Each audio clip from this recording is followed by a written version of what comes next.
Bonjour à tous et à toutes, j'espère que vous allez bien. Enfin, ça dépend de auquel vous allez mater ça, ça sera un bonjour, bien un bonsoir, ben bon. Moi, de mon côté, ça va. Sinon, pas, aujourd'hui, on revient sur un nouveau tuto où on va parler un peu sur le chat GPT. Ouais, depuis que ça a commencé, je n'ai jamais parlé de ça. Bon, j'attendais d'abord expérimenter ça, essayer, bosser avec pour voir un peu plus, afin de finalement s'y lancer dans ça. À vrai dire, à la place de ce tuto, j'allais faire normalement un tuto sur la présentation de l'IA de Apple. Mais j'ai essayé, bah, les contenus là sont encore protégés, il y a pas mal de trucs encore là. En gros, si vous faites un petit bref, c'est au WW10 2024 qui se passe en Californie. Apple a venu présenter son IA qui est appelé Apple Intelligence. C'est super avancé qui probablement va faire un tutoriel sur ça dans le jour à venir. Donc à ce sujet, n'oubliez pas de vous abonner si ce n'est pas encore fait, d'activer toutes les cloches de notification et de liker ainsi que de partager ce tuto parce que vous allez découvrir pas mal de trucs ici là-dessus. Et en particulier, on va commencer à parler un peu plus des IA parce qu'actuellement, ça vous le savez, nous vivons actuellement une époque formidable et nous assistons à l'avènement de l'ère de l'IA. Parce que là, depuis plusieurs mois, un nouveau type de modèle révolutionnaire bouleverse notre société. On parle des IA Google, on parle des IA Apple, bref, partout. Il n'y a maintenant que des IA. Donc voilà, on va revenir rapidement sur ce tuto.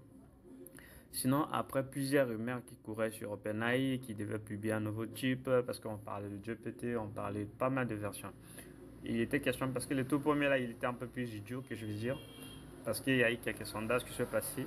On comparait la toute première version de ChatGPT ça valait en fait 10 élèves, en fait 10% des élèves idiots à l'école. En fait, c'est un peu ça.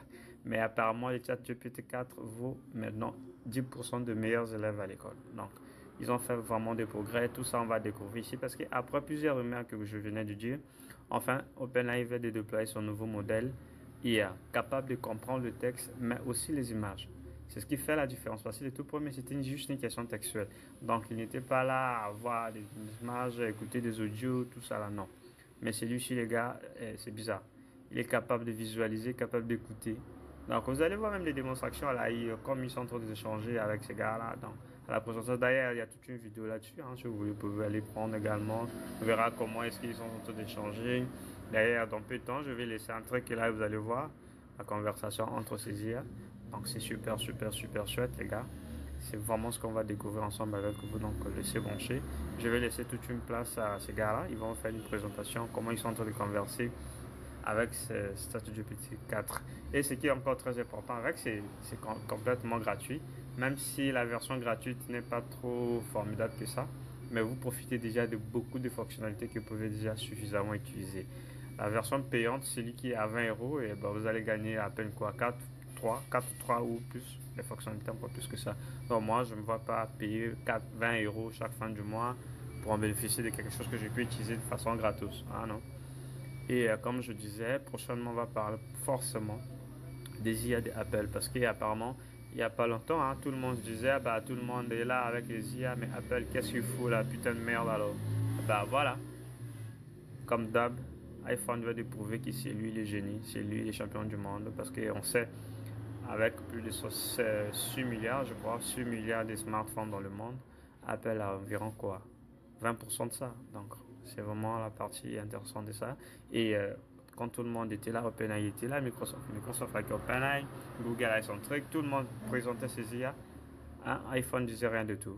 Il était là, on disait, bah ouais, c'est un grand gars, il se retire du monde, il sait tout ça là. Ben voilà, il s'est passé il n'y a pas longtemps. C'est juste, ça s'est passé du lundi 10 juin au vendredi 14 juin où iPhone a présenté son intelligence artificielle. Je pense qu'on fera toute une tutoriel là-dessus. Mais pour le moment, pas que le chat GPT d'abord.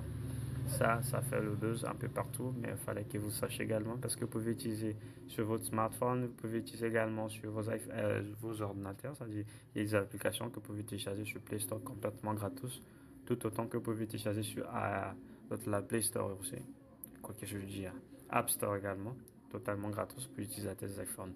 Donc voilà, je vais vous laisser maintenant avec ce tutoriel, c'est-à-dire ce vidéo de présentation qui s'est passé par eux-mêmes, les gars là, vous allez voir comment le le gars là en train d'échanger, en fait, les des mecs avec la petite là en train d'échanger avec ChatGPT. Donc finalement, c'est concrètement tellement cool. Vous pouvez même causer avec, vous pouvez échanger avec lui comme l'assistance Google ou comme encore Siri. Parlant de Siri, Siri est encore trop développé avec l'arrivée d'intelligence artificielle. Là. Donc le mec, on se retrouve très prochainement dans de nouveaux tutos. Si vous êtes nouveau ou nouvelle, n'oubliez pas de vous abonner. Et celui qui parle, c'est Alex sur Aerophone, où on apprend pas mal de trucs. Donc si vous voulez pas louper des trucs. The model is able to generate voice in a variety of different emotive styles. And it really has a wide dynamic range. So I'm going to fire up another demo for that. Yeah. Hey, ChatGPT, how are you doing? I'm doing fantastic. Thanks for asking. How about you? Pretty good. What's up? So my friend Barrett here, he's been having trouble sleeping lately. And I want you to tell him a bedtime story about robots and love. Oh, a bedtime story about robots and love? I got you covered. Gather round, Barrett. Once upon a time, in a world not too different from ours, there was a robot named Byte. Byte was a curious robot, always exploring. I started this story, but I want a little bit more emotion in your voice, a little bit more drama.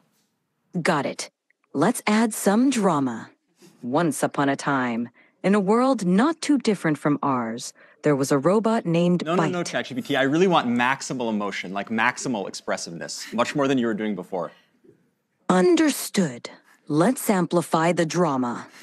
Once upon a time, in a world not too different from ours, there was a robot named Byte. Byte Actually, can was you do this in a robotic voice now? initiating dramatic robotic voice. Once upon a time, in a world not too different from ours, there was a robot named Byte. Byte was a curious robot, always exploring new circuits. Seeing, Barrett here, calm down a little bit. Can you end the story, but do it in a singing voice?